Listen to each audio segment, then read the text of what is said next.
Je suis à la page donc Tzadik Bet Amoud Bet. Tzadik Bet Amoud Bet. Tzadik Bet Amoud Bet. Tzadik Bet Amoud Bet. Si on prend l'édition Vilna, c'est à partir du bas de 4, 6, 8, 10, 11 lignes. 11 lignes à partir du bas dans l'édition Vilna. Dans l'édition du Rav Steinsaltz, que certains d'entre vous ont devant les yeux, ce n'est pas à la 11e ligne à partir du bas, c'est autrement. Mais comment vous dire ? C'est probablement dans la page de gauche, tout d'abord. Oui, bien sûr, parce que dans l'édition du Rav Steinsaltz, chaque page est divisée en 2 pages. Donc, si vous arrivez au Tanur Abanan, Bécha'a, voilà, Tanur Abanan, Bécha'a. Exactement, vous y êtes, vous voyez, c'est tout simple. Bon, Tanur Abanan, nos sages l'ont enseigné. Bécha'a, Sheipil, Nebuchadnezzar, Arasha, et Hanania, Michel, Vazaria, Likivsha, Naesh. Lorsque Nabucodonosor, le méchant, a précipité Hanania, Michaël et Azaria dans la fournaise. De quoi s'agit-il ? C'est un épisode que vous connaissez certainement parce que vous, en tant que bon juif, vous avez certainement lu toute la Bible, n'est-ce pas ? Vous avez lu tout le Tanakh. Et donc vous savez, comme moi, que dans le livre de Daniel, il est question là-bas de 3 jeunes gens du nom de Hanania, Michaël et Azaria qui ont été jetés par le roi Nabucodonosor dans la fournaise. Pourquoi est-ce qu'ils ont été jetés dans la fournaise ? Parce qu'ils refusaient, merci beaucoup, ils refusaient de se prosterner devant la statue qu'a fait le roi, n'est-ce pas ? Le roi voulait donc obliger tout son empire à rendre un culte unique à une statue qu'il avait érigée dans la plaine de Doura. Et Hanania, Michaël et Azaria n'ont pas accepté, et donc ils ont été précipités dans la fournaise. Ils en sont sortis miraculeusement, protégés par un ange. C'est ce qui est écrit dans le livre de Daniel, n'est-ce pas ? Et au moment où ils sont jetés dans la fournaise, Amarlo Akadosh Baruch Hu Yechezkel, le Saint béni soit-il, ordonne à Ézéchiel. C'est qui Ézéchiel ? Le prophète.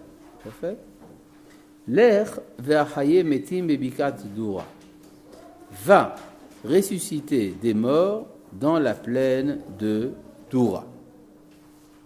N'est-ce pas ? Bon, alors c'est quoi cette histoire ? Vous vous rappelez donc de la scène des ossements desséchés qui ressuscitent dans la vision du prophète Ézéchiel. Vous vous rappelez de ça ? Vous vous rappelez qu'il y a tout un débat que nous avons étudié de savoir est-ce que c'est une parabole ou un fait matériel. Vous vous rappelez de ça aussi ?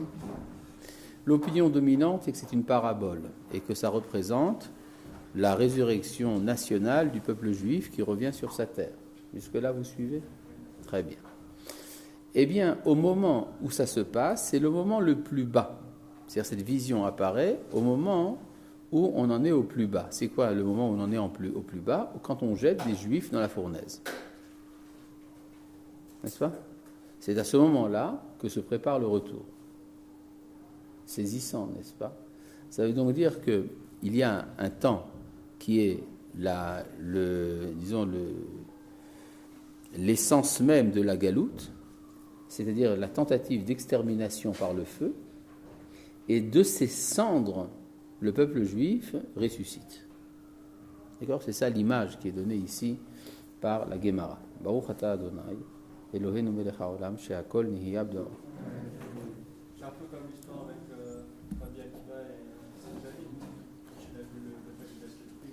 Ah oui, bien sûr, ça ressemble un peu à Rabbi Akiva et ses amis qui voient le temple dans sa destruction avec un renard, un chacal qui sort des ruines du Kodesh HaKodashim et Rabbi Akiva qui se met à rire parce qu'il voit dans ce point le plus bas, le point d'où on peut remonter. Par définition, il y a un lieu d'où on ne peut que remonter, c'est le lieu le plus bas. Ça ? Je ne sais pas si vous avez essayé ça, par exemple, si vous êtes dans une piscine et que vous arrivez jusqu'au bas, jusqu'au fond, eh bien, à part un tout petit mouvement du pied, vous remontez. N'est-ce pas?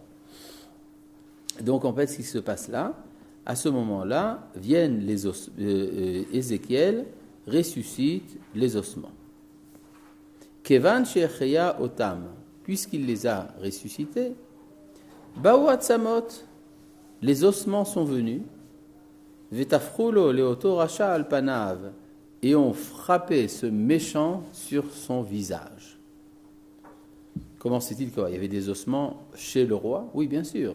Il avait des ossements dans son palais, c'est-à-dire qu'il conserve dans son système politique la ruine du peuple juif.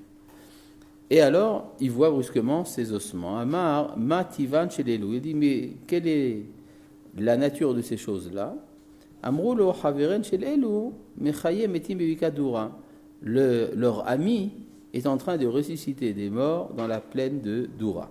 Patar ve'amar, et alors le roi proclame, Atohi kema ravrevin, vitimhohi kema takifin, malchuteh malchut alam, vesholtaneh imdar vedar. C'est de l'araméen. Tu vois, dans la moitié du livre de Daniel est écrite en araméen, l'autre moitié en hébreu. Et donc il y a des passages en araméen, et là-bas on voit la réaction du roi quand il voit ce qui se passe dans la fournaise, etc. Il dit Atohi kemaravrevin, ces prodiges, combien sont-ils grands? Vetimohi kematakifin, ces miracles, combien sont-ils forts? Malchute, malchut alam, son empire est un empire éternel. Vesholtane imdar vedar, son pouvoir se prolonge de génération en génération. Qui c'est qui dit ça? Le roi, Nabuchodonosor. N'est-ce pas? Il a vu qu'il se passait quelque chose avec les ossements, qu'ils étaient en mouvement. N'est-ce pas?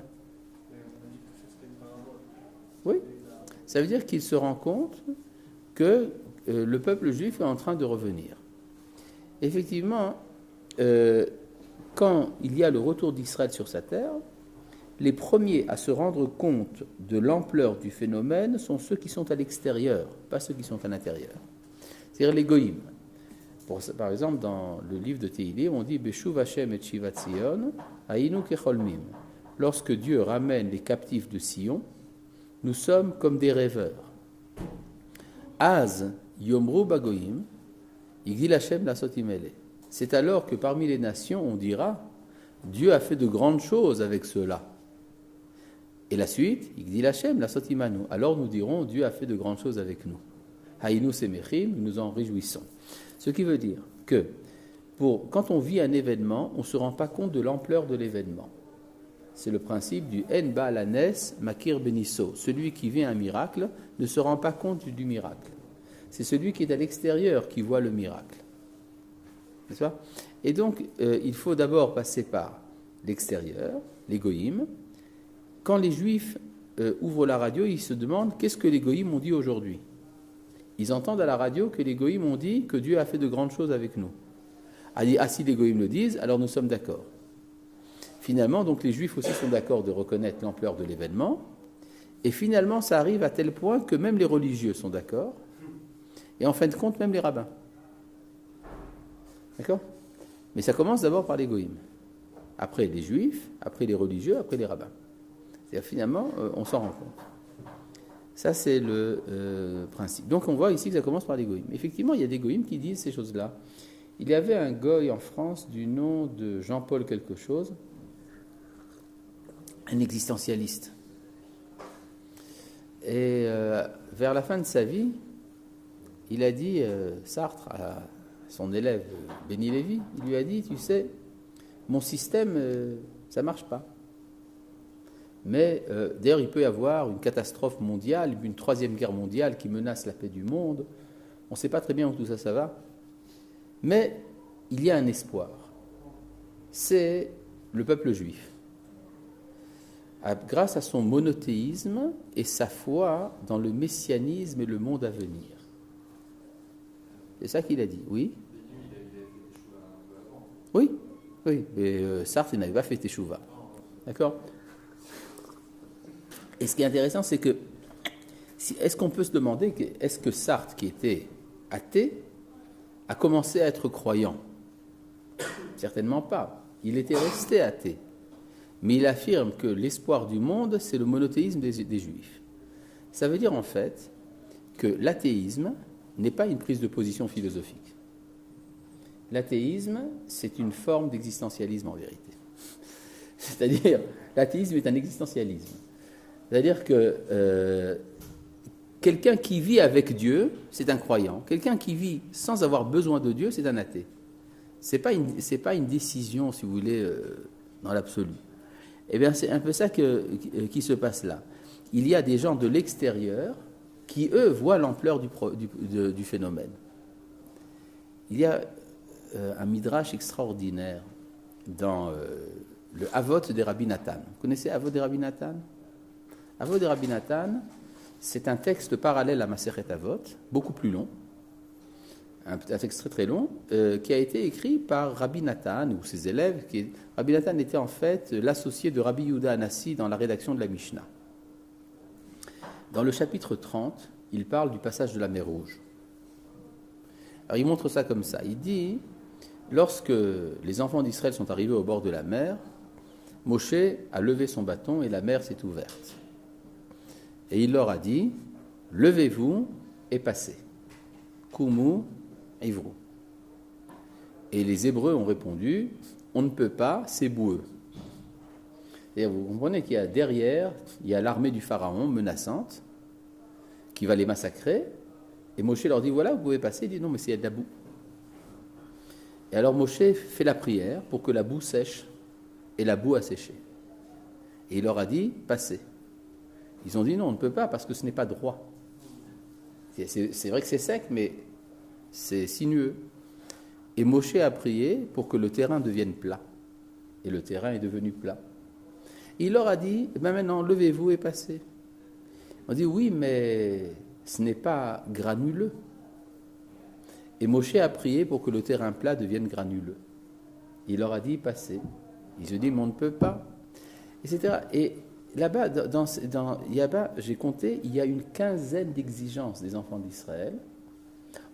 Non seulement ça, ils veulent également qu'il y ait une voie particulière pour chaque tribu et qu'il y ait des fruits et de l'eau. C'est-à-dire qu'on puisse, au passage, également se nourrir. Enfin bref, c'est absolument incroyable. Après 15 exigences, toutes réalisées par Moshe, le peuple accepte de passer la mer Rouge. Il fait une tova. D'accord? Alors, vous y croyez, vous, à cette histoire? Bien sûr, puisque c'était des Juifs. Donc cette histoire est vraie. C'est-à-dire que quand on vit l'événement, on ne se rend pas compte de l'ampleur de l'événement. On a des problèmes, est-ce que vous avez du café au lait, ou est-ce qu'il y a assez de sucre ou pas, etc. Des bêtises de ce genre. C'est ça qui vous préoccupe quand vous êtes dans un événement. Ce n'est que celui qui voit de l'extérieur, qui voit la grandeur de ce qui se passe. Eh bien, on peut dire que c'est un peu ce qui se passe là. C'est le roi Nabucodonosor, qui lui n'a bu que du nosor, et qui se rend compte de ce qui se passe. Amar Rabbi Yitzhak. Rabbi Yitzhak dit Yutzak zahav roteach le torpiv shel oto rasha. Que de l'or bouillant soit versé dans la bouche de ce méchant. C'est-à-dire qu'il se la ferme. Pourquoi? Parce que si un ange n'était pas venu pour le gifler, Bikesh leganot kol shirot vetishbachot shamar David besefer Tehillim, il aurait réduit à néant tous les cantiques et les chants récités par le roi David dans le livre des psaumes.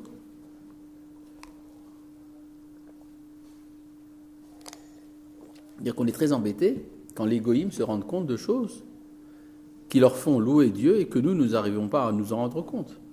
Parce que vous avez des juifs qui disent oui, mais le Hallel, Ayom Ha'atzmaut, il y a des gdolim qui disent que, et trucs comme ça. Oui. Oui. Pourquoi il prend un exemple le livre de Où est-ce qu'il a écrit, le roi David? Oui, non, je sais, mais il aurait pu brûler bien autre chose. Quoi?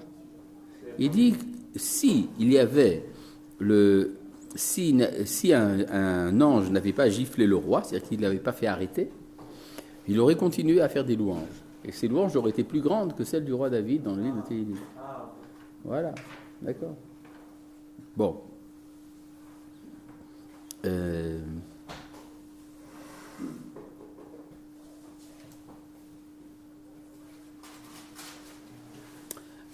Là, nous allons sauter quelques lignes pour arriver à l'essentiel. Vous passez donc à la page Tzadik Gimel, Amoud Aleph. Vous passez donc à la page à venir, Tzadik Gimel, Amoud Aleph, et vous tombez sur Amar Rabbi Tanchum Bar Hanilai. Amar Rabbi Tanchum Bar Hanilai, ce qui veut dire Rabbi Tanchum Bar Hanilai a dit. Qu'est-ce qu'il a dit? Besha shiatsu Hanania, Mishaël va Azaria mikivsha naesh. Lorsque Hanania, Mishaël et Azaria sont sortis de la fournaise, Baou kolumot haolam, sont venues toutes les nations du monde. Vetapru les sonehem chez Israël alpenehem, et ont giflé les Hébreux. Amrou lahem, ils leur ont dit, Yesh lachem Eloah kazeh, ve'atem mishtachavim latzelem. Vous avez un Dieu comme celui-là et vous vous prosternez face à l'idole. Miyad patru ve'amrou, ils ont immédiatement dit, Lecha Hashem atzedaka, c'est toi Dieu qui est juste, ve'lanu boshet apanim, kayom hazeh, et nous en ce jour nous sommes pleins de honte. C'est-à-dire que ça veut dire qu'il y a dans les époques de tournant historique, il y a une démission de la majorité du peuple et tout tient sur quelques tzadikim. Il y a des moments où tout tient sur quelques individus qui, eux, restent fidèles à la tradition. Maintenant, ces moments-là sont les moments de la galoute. C'est-à-dire que pendant le temps de la galoute, il y a une plus grande importance à l'individu qu'à la collectivité. Et quand on passe de la galoute à la Géoula, l'individu perd de son importance et c'est la collectivité qui devient importante. D'accord? C'est pour ça que ici dit le texte, je lis la suite. Amar Rabbi Shmuel bar Nachmani, Amar Rabbi Yonatan. Rabbi Shmuel, fils de Nachmani, disait au nom de Rabbi Yonatan. Maï dirtiv, que signifie ce qui est écrit? Amarti ha'ele batamar, ochaza besansinav. J'ai dit que je monterais sur le palmier, sur le dattier, pour m'emparer de ces grappes, de ces grappes. Amarti ha'ele betamar, j'avais pensé monter sur le dattier, Elou Israël. Il s'agit de tout le peuple juif. Ve'arshav lo ala beyadi et la sinsan echad, mais il ne m'est resté dans mes mains qu'une seule grappe, chez Hanania, Mishaël et Azaria, qui sont Hanania, Mishaël et Azaria. C'est-à-dire que de tout le peuple juif, il est resté 3 personnes qui ont sauvé l'honneur, si vous voulez, qui sont Hanania, Mishaël et Azaria. Il y a un texte dans la paracha de Chukat, dans le livre de Bamidbar. Il est question là-bas des délégués que Moshe a envoyés au roi de Édom et à Sichon, roi des Émoréens. Lorsqu'il envoie des délégués au roi d'Édom, il est dit Vaishlach Moshe Malachim. Moshe envoya des délégués. Lorsqu'il envoie à Sichon, il est dit Vaishlach Yisraël Malachim. Israël envoya des délégués. Qui est le Israël du deuxième cas? Il s'agit de Moshe. Comment est-ce que je sais? Parce que dans le livre de Devarim, quand Moshe raconte à nouveau cette histoire, il dit Va eshlach malachim, j'ai envoyé des délégués. Et de plus, dans le livre de Shoftim, le livre des juges, il y a un texte dans lequel Yiftach, le juge, dans sa missive qu'il envoie au roi de Ammon, quand il raconte l'envoi des délégués au roi de Édom, il dit « Vaishlach Israël malachim ». Israël envoya des délégués. Rashi, dans la paracha de Chukat, dit « Ça veut dire que Israël c'est Moshe et que Moshe c'est Israël ». Et il dit pourquoi ? Shenesi hador hu kol hador, parce que le prince de la génération, il est toute la génération. Chez Anassi hu hakol, parce que le prince, c'est lui qui est tout. C'est ça ce que dit Rashi. D'accord ? J'ai cité Rashi mot à mot. Alors, si c'est vrai ce que dit Rashi, que Moshe, c'est l'équivalent de tout Israël, et que tout Israël, c'est Moshe, alors pourquoi, lorsqu'il envoie des délégués au roi d'Édom, il est appelé Moshe ? Et quand il envoie des délégués à Sichon, il est appelé Israël ? Vous avez compris ma question ? Hein ? La question est claire ? Génial. Eh bien, vous voulez une réponse ? Ouais, je vais vous donner la réponse. La réponse, c'est que lorsque Moshe envoie des délégués au roi d'Édom, il est dans le désert. C'est-à-dire qu'il est en exil.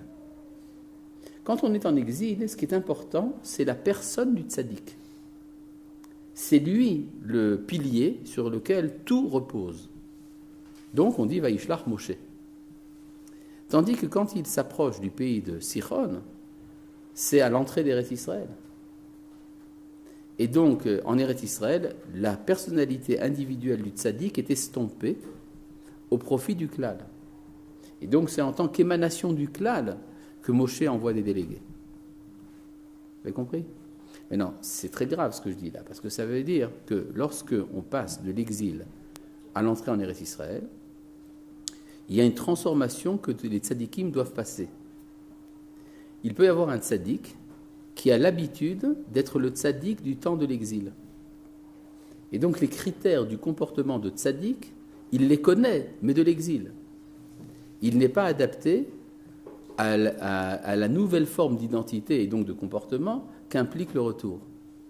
Il a du mal à supporter l'effacement du tzaddik par rapport au klal. Le tzaddik, tout juif, le bon juif, tout simple, le stam yehudi, il n'a pas de prétention, lui. Il n'a pas la prétention d'être le pilier. Mais le tzaddik qui a l'habitude d'être le pilier de sa génération, quand on lui dit, voilà, maintenant tu vas rentrer, ce qui est important, c'est tzahal. Ça l'embête beaucoup, il n'a pas l'habitude. D'accord ? Et ça peut donc même créer des réactions politiques, et de tzaddikim qui vont vous dire, mais tout ça, ça ne vaut rien. D'accord ? Si, il est tzaddik, mais pas de la génération. C'est-à-dire, il y a dans la Gemara, dans Brachot, on parle du tzaddik vetovlo, tzaddik veralo. Le tzaddik qui vit bien et le tzaddik qui vit mal, la souffrance du juste. Et Rabbi Nachman de Braslav expliquait, le tzaddik vetovlo, le tzaddik pour qui ça va bien, c'est tzaddik chez halacha kemoto. C'est le juste dont l'opinion est en accord avec la halacha. Ou disons plus précisément, la halacha est en accord avec son opinion. Tandis que le tzaddik veralo, c'est le tzaddik dont l'opinion n'est pas celle de la halacha. Ou plus précisément, la halacha n'est pas en accord avec son opinion. Alors ça veut dire quoi que quelqu'un a la halacha en accord avec lui ? C'est quoi la halacha ? La halacha, ça veut dire le comportement valable dans telle génération. C'est ça qu'on appelle la halacha. Ça veut donc dire qu'il est un tzaddik, mais d'une autre génération, donc il souffre. Il n'est pas fait pour la génération qui vient. Vous avez compris le topo ? Hein ? Eh bien, il a oublié de changer. C'est exactement le cas du tzaddik Yov, dans le livre de Job, on dit en français. De Job, vous avez un tzaddik qui est un pur tzaddik, un vrai tzaddik. Comment ? Il a fait un bon job. Elle est très bonne, j'y avais pas pensé. Voilà. Donc, c'est un tzaddik. Et toutes les semaines, il fait des sacrifices pour expier les éventuelles mauvaises pensées de ses enfants. Ça veut dire qu'il est sûr d'être tzaddik pour lui-même. Il n'est pas sûr que sa manière d'être tzaddik sera perpétuée dans la génération à venir. C'est parce qu'il vit à une époque de tournant historique. Quand on vit à une époque de tournant historique, alors on risque d'être le tzaddik souffrant. C'est-à-dire que Yov est encore une approximation de ce qu'il devrait être. Il est tzaddik, mais il n'est plus le tzaddik de la génération. Vous avez compris ? Ouais, ça peut être le cas pour Noir. Qui ne voyait que du noir. Et il y a dans la Torah, dans la paracha de Kitetse, vous avez une instruction de la Torah qui est, lorsque tu as un problème, il faut que tu ailles voir le juge. Uvata et la chauffette, tu viendras chez le juge, Asher Yiyeh Bayami Mahem, qui sera en ces jours-là. Bataille, la chauffette, Acherié Baïmahem, tu iras chez le juge qui sera en ces jours-là. Ça a l'air complètement banal, ce que la Torah nous dit. Il est évident que si chez un juge, c'est un juge qui est vivant. Je vais donc chez le juge qui est de mes jours. En quoi est-ce que la Torah a innové quelque chose ? Alors Rashi amène un enseignement qui dit: ne te dis pas que les juges antérieurs étaient meilleurs, tu n'as que celui de ta génération. À nouveau, ça ne tient pas la route. Peut-être qu'effectivement le juge de la génération d'avant était meilleur. Et puis même si je pense que le juge de la génération d'avant était meilleur, de toute façon je n'ai pas le choix. Je ne peux aller que chez le juge de ma génération. Alors qu'est-ce que veut dire Rashi ? C'est pas ce que dit quoi ? Oui, en plus, dans la Hamida, on dit très bien que nous voulons revenir aux juges d'antan. Donc ça veut dire qu'il est tout à fait possible que les juges d'antan étaient meilleurs. Alors pourquoi est-ce que Rashi ne dit pas que... Ça veut dire qu'en fait, parmi les juges qui sont de ton époque, tu dois aller chez celui de tous les juges qui est dans tes jours. C'est-à-dire, il y a des juges qui vivent aujourd'hui, mais qui ne sont pas de nos jours. Ce sont des juges d'une autre époque. Et ils fonctionnent selon des critères d'un temps révolu. Et donc, ce que te dit Rashi, ne t'imagine pas que celui qui ressemble au juge de la génération antérieure, c'est chez lui qu'il faut aller. Il faut aller chez le juge qui connaît sa génération. Shofet Shebeya Mecha, le juge qui est dans tes jours. Alors maintenant, il faut savoir comment définir. Quand est-ce qu'il peut y avoir un problème de ce genre ? Quand il y a un tournant historique. Alors c'est quoi un tournant historique ? Il y a deux sortes de tournants historiques importants chez les Juifs. Sortir en exil ou sortir de l'exil. Or, qu'est-ce que dit la Torah ? Au début de la paracha de Kitetse, elle dit la chose suivante. Tzedek, tzedek, tirdof. Justice, justice, tu chercheras. Leman tirye, afin que tu vives. Veyarashta et haaretz, et que tu prennes possession de la terre. Asher Hashem Elohecha notencha, que Dieu te donne. Et ça veut dire quoi ? Justice, justice. Alors, pourquoi deux fois justice ? Rashi nous dit Halach achar bedin yafé. Il faut que tu cherches un bon tribunal. Bedin yafé. Ce qui suppose qu'il y a un tribunal qui n'est pas bon. N'est-ce pas ? C'est-à-dire que tzedek, tzedek, est doublement juste. Non seulement il fait la justice, mais il fait justement la justice. D'accord ? On peut faire la justice sans la faire de manière juste. Il faut faire la justice avec justice. Donc, tzedek, tzedek, tirdof. Il faut aller chez le bon tribunal. Et comment savoir qui est le bon tribunal ? La suite. Les man tirye ve'arashta et haaretz. Afin que tu vives et que tu hérites de la terre. Rashi. Kedaihu minui hadayanim aksherim. Le mérite d'avoir nommé des bons juges. Les achayot d'Israël entraînent de faire vivre Israël, ou les oshivan aladmatan, et de les installer sur leur terre. Ça veut dire quoi ? Ça veut dire qu'un bon juge est un juge dont la conséquence de ses décrets, c'est qu'il se passe deux choses. Qu'Israël vit et qu'il est installé sur sa terre. Alors ça voudrait dire quoi un mauvais juge ? Ça voudrait dire un juge qui décide qu'il y a contradiction entre le fait de vivre et d'être sur la terre. Et qui dirait donc, s'il faut pour vivre, ne pas avoir la terre, il vaut mieux donc donner la terre pour pouvoir être en vie. Tandis que le bon juge, c'est celui qui sait que pour vivre, il faut être sur la terre. Oui.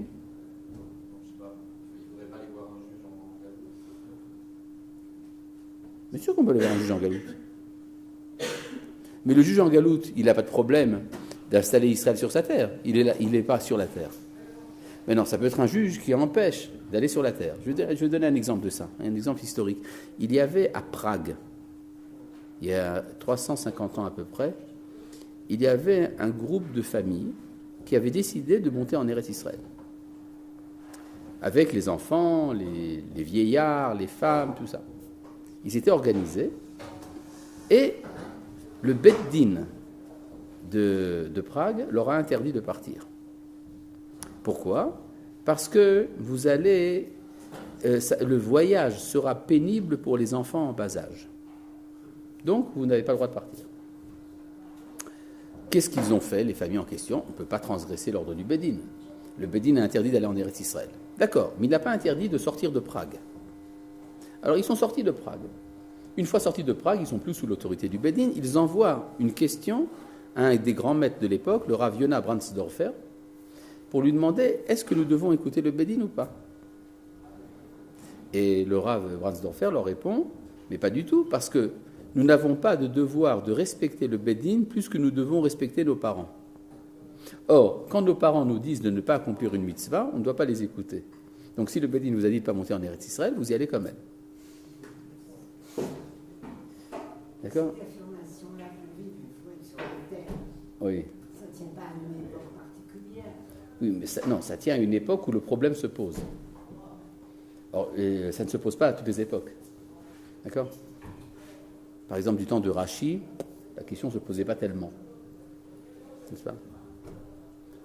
Bon, ça c'était simplement pour comprendre de quoi il s'agit. Vous avez donc un moment dans l'histoire où ce sont les tzadikim, en tant qu'individus, qui donnent la lumière à Israël. Puis il y a des moments où ce n'est plus les tzadikim.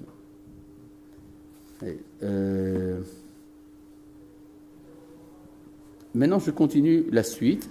Verabanan leecha azlu. Vous y êtes ? Je saute à nouveau quelque chose comme 5-6 lignes et je tombe sur Verabanan leecha azul ou azlu. C'est dans l'édition Vilna, c'est la 4e ligne large, là où il y a 2 points. Dans l'édition du Rav Steinsaltz, ce n'est pas au même endroit, mais je suis dans l'incapacité de vous dire exactement où c'est. Verabanan leecha azlu. Vous y êtes ? Non, on va vous dire ça tout de suite. C'est où ça là ? Ah, d'accord. Donc, vous prenez au coin, là où l'écriture fait un coin. Verabanan leecha azlu. Et nos maîtres, où sont-ils allés ? C'est qui nos maîtres ? Après le miracle de la fournaise, quand ça fait énormément de bruit, qu'est-ce qu'ils ont fait, Hanania, Mishaël et Azaria ? On n'entend plus parler d'eux dans le livre de Daniel. Ils disparaissent. Qu'est-ce qui leur est arrivé ? Alors nous avons ici 3 opinions intéressantes. Amar Rav, Be'aina Ra' metu. Ils sont morts du mauvais œil. Ou Shmuel Amar, Barok Tavou. Et Shmuel dit, ils se sont noyés dans le crachat. Ah bon, c'est quoi ça ? Ça veut dire que ils sont morts du mauvais œil, ça veut dire la jalousie des nations les a fait disparaître. C'est ça, la jalousie. Le mauvais œil, c'est quoi ? C'est la jalousie. C'est comme quelqu'un qui est très jaloux de son prochain, il va voir un spécialiste du mauvais œil.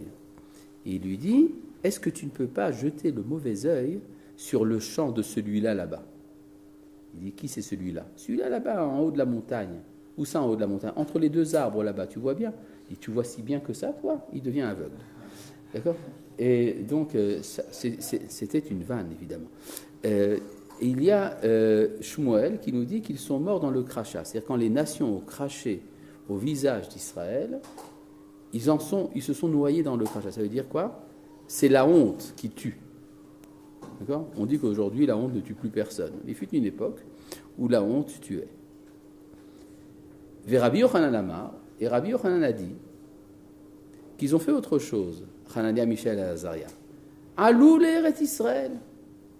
Ils sont montés en Eretz Israël. C'est la conséquence de ce genre de situation intolérable, c'est qu'il faut remonter.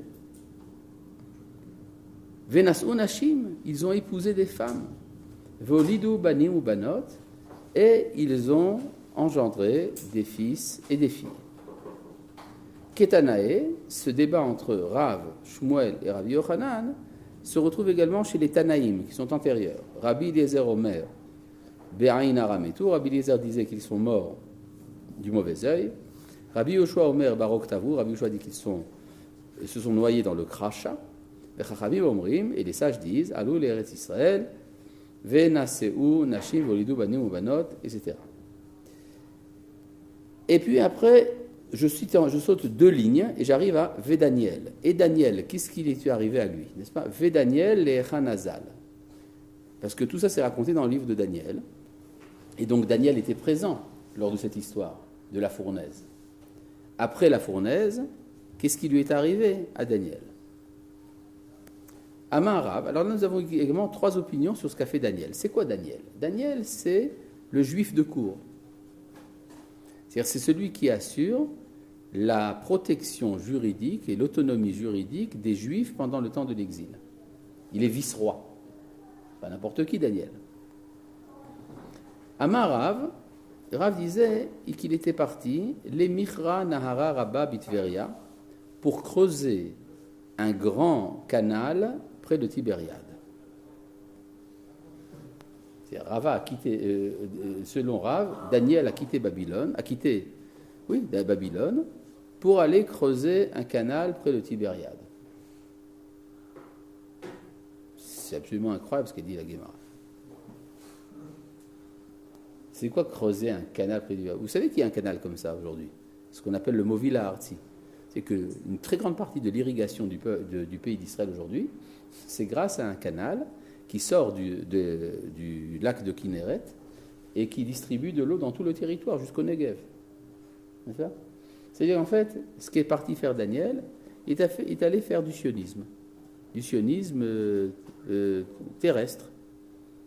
Ou Shmuel Amar, et Shmuel dit, Leatouye Bizra de Aspasta, qu'il est allé chercher du fourrage pour les bêtes du roi.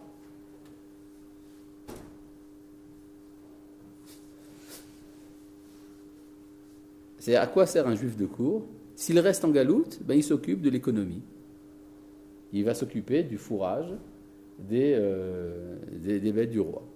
D'accord? C'est-à-dire vous avez toujours un économiste juif dans toutes les cours des pouvoirs importants dans le monde. Un peu comme Yosef. Chez Yosef, il y avait seulement un danger. C'est la femme de Poutifar, quand elle lui dit « Tu es à moi, ata li ». Et c'est là que donc il y a toujours le danger d'avoir une position importante dans l'économie des nations. C'est le danger du mariage mixte. N'est-ce pas? Ce qui était également une vanne, mais enfin, c'est pas grave. Et Rabbi Yochanan Amar, et Rabbi Yochanan a dit Leatouye Hazire d'Alexandria chez Mitzrayim. Il était parti pour amener des petits cochons d'Alexandrie d'Égypte. Et des cochons en Égypte. Et donc il est allé chercher des cochons. Ouais. Eini, est-ce vraiment possible, dit la Gemara. Ve'atania, alors que nous avons un enseignement, Todus Arofé Amar, que Todus, le médecin, a dit En para ve'chazira, yotzem Alexandria shel Mitzrayim, shen chotrim haem shel abishul shel oteled.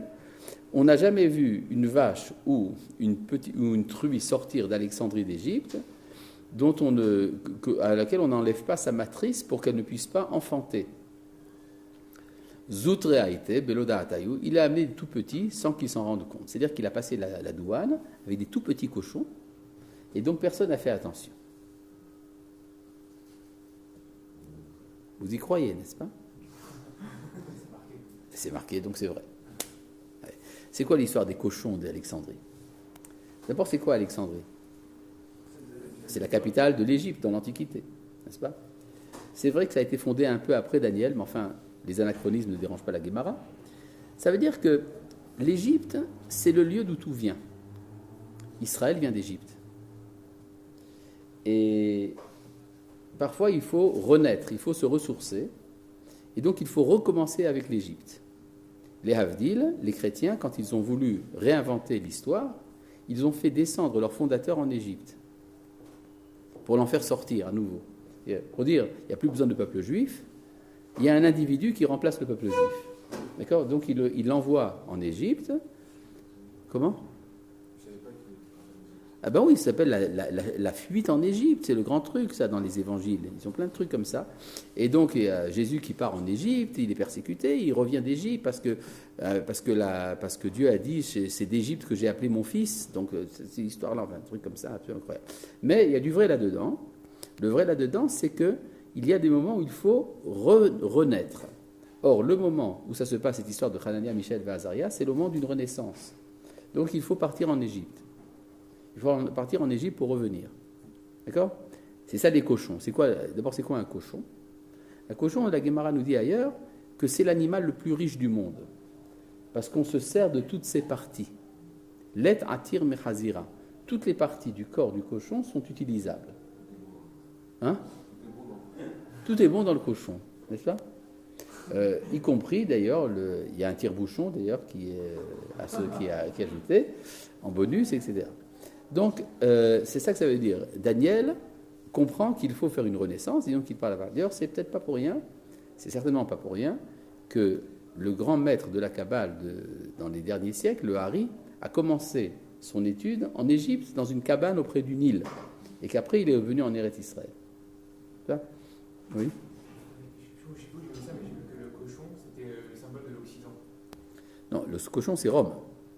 Les Romains avaient le cochon comme emblème.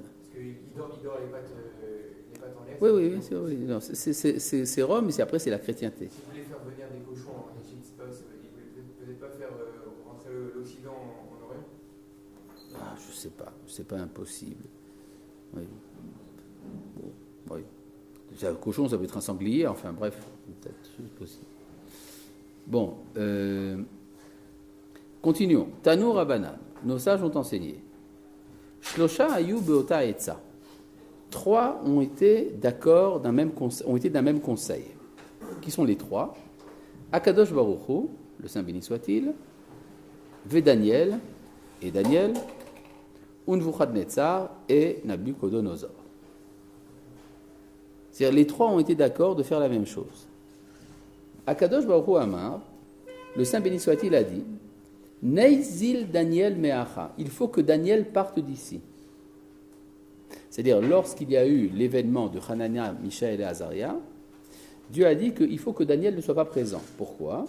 Dela lemru bisrute itnetzal, pour qu'on n'aille pas dire que c'est par le mérite de Daniel que Hanania, Mishaël et Azaria ont été sauvés. Pourquoi pas ? C'est si grave que ça qu'on dise que c'est par le mérite de Daniel ? Parce que dans ce cas-là, ça mettrait un accent trop fort sur le mérite du tzaddik. Daniel Amar, et Daniel lui-même a dit, Eizil meacha, je vais partir d'ici. Dela likayem bipsile Elohim tisrefun baesh, pour qu'on n'aille pas accomplir contre moi le verset, tu brûleras les idoles de leurs dieux dans le feu. Vous avez compris ? Non ? Daniel a dit, je dois partir d'ici pour qu'on n'accomplisse pas contre moi le verset, tu brûleras les idoles de leurs dieux dans le feu. Pas compris. Alors je vais expliquer. Daniel a été divinisé par Nabucodonosor. Quand il a vu qu'il était capable d'expliquer les rêves, d'interpréter les rêves, etc., il a rendu un culte à Daniel. Donc Daniel a été divinisé. Qu'est-ce que dit la halakha ? Qu'est-ce qu'on fait d'un faux Dieu ? On le brûle. Et donc Daniel s'est dit, puisque j'ai été divinisé par Nabucodonosor, je risque d'être brûlé. Il n'a pas le même mérite que Hanania, Mishaël et Azaria. Ça veut dire qu'il y a une tendance chez les goyim, pendant le temps de la galoute, de prendre un juif et de le diviniser. Et donc, si Daniel était resté dans la cour du roi Nabuchodonosor, aurait été fondé un culte, universel peut-être, divinisant un juif, que l'on veut brûler également. Hein? Et qu'est-ce qu'il y a écrit après? Ah oui, c'est ça. Nebuchadnezzar Amar, et Nabuchodonosor aussi a dit, Yezil Daniel Meacha, il faut que Daniel parte d'ici. Dès là, les mots, pour qu'on n'aille pas dire, Kaliel et Elahe Benoura, que Nabuchodonosor a brûlé son Dieu dans le feu.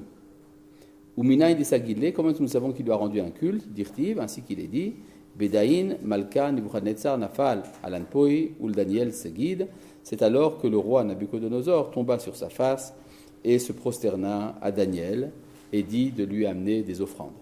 N'est-ce pas? C'est-à-dire que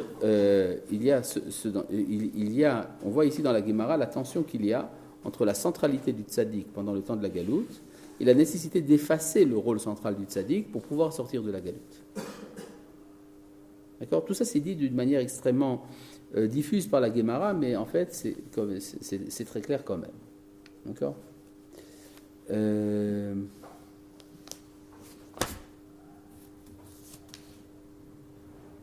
Ouais. Bon, après, il faudra passer à autre chose.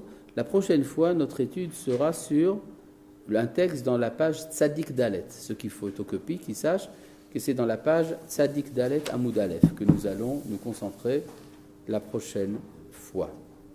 La prochaine fois, c'est la semaine prochaine. D'accord. Voilà, c'est tout pour aujourd'hui. Shalom.